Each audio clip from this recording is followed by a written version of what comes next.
Isang malaking dagok ang tumama sa mundo ng Philippine basketball matapos pumanaw ang isa sa mga pinakaaabangang batang manlalaro ng bansa, si Rene Clert Bobet Butterbonia.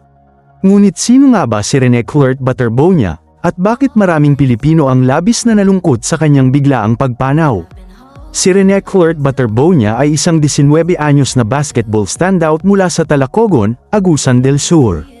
Mula sa simpleng pamumuhay, unti-unti niyang binuo ang kanyang pangalan sa larangan ng basketball dahil sa kanyang talento, sipag, at determinasyon na may ahon ang kanyang pamilya sa kahirapan. Ayon sa mga ulat, ang kanyang mga magulang ay nagtatrabaho bilang mga nagtitinda ng isda upang matustusan ang pangangailangan ng kanilang 7 anak. Sa kabila ng mga hamon sa buhay, hindi nagpatalo si Rene.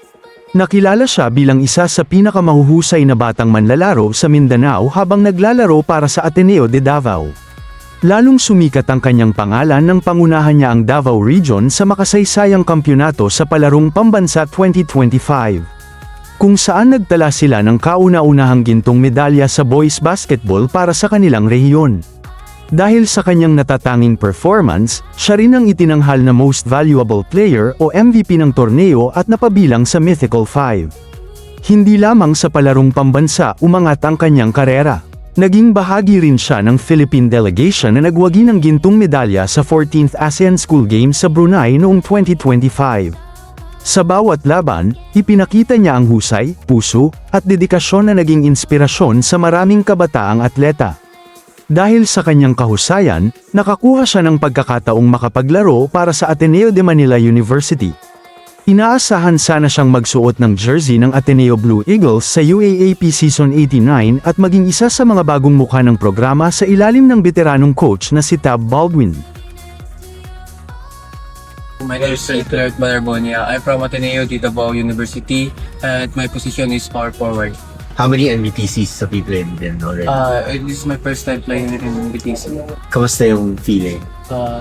Siyempre, it's so happy po na makalaro ng BTC. Marami ang naniniwalang napakaliwanag ng kanyang kinabukasan sa collegiate basketball at posibleng maging susunod na malaking bituin ng bansa.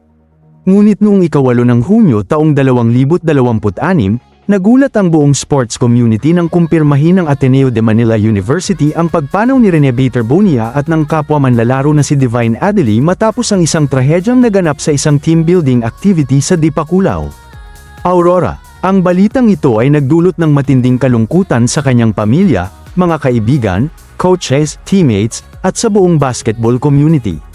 Sa murang edad na 19, marami pa sanang pangarap si Rene. Ayon sa mga kwento ng mga taong nakakakilala sa kanya, isa sa kanyang pinakamalaking layunin ay mabigyan ng mas magandang buhay ang kanyang pamilya. Ang basketball ang nakikita niyang daan upang makatulong sa kanyang mga magulang at mga kapatid. Sa kanyang pagpanaw, hindi lamang isang mahusay na atleta ang nawala sa Philippine basketball. Nawala rin ang isang anak, kapatid, kaibigan, at isang kabataang puno ng pangarap at pag-asa para sa kanyang pamilya. Bagamat maikli ang kanyang naging buhay, nag-iwan si Rene Clert Bobet Butterbonia ng inspirasyon sa maraming Pilipino. Ang kanyang kwento ay patunay na hindi hadlang ang kahirapan upang mangarap ng malaki at magsikap para sa kinabukasan. Column, Rene Clert Butterbonia. Maaaring naputol ang iyong paglalakbay ng mas maaga kaysa inaasahan, ngunit ang iyong alaala at inspirasyon ay mananatili sa puso ng maraming Pilipino magpakailanman.